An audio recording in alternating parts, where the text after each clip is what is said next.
Na sinoči pa so v stari mestni elektrarni štartali že 18. festival sodobnih odrskih umetnosti Exodus.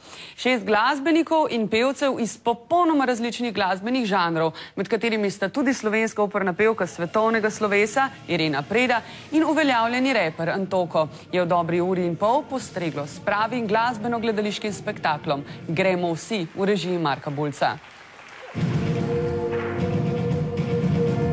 Različni glasbeni žanri delujejo v celoti kot en komad lahko, ne? Je bil to izziv za vse?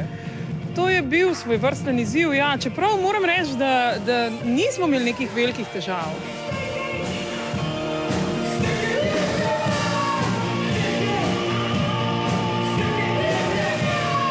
I think they should come to see really exciting work, rising stars of contemporary performance, and to meet a kind of challenge and an invitation to, experience something.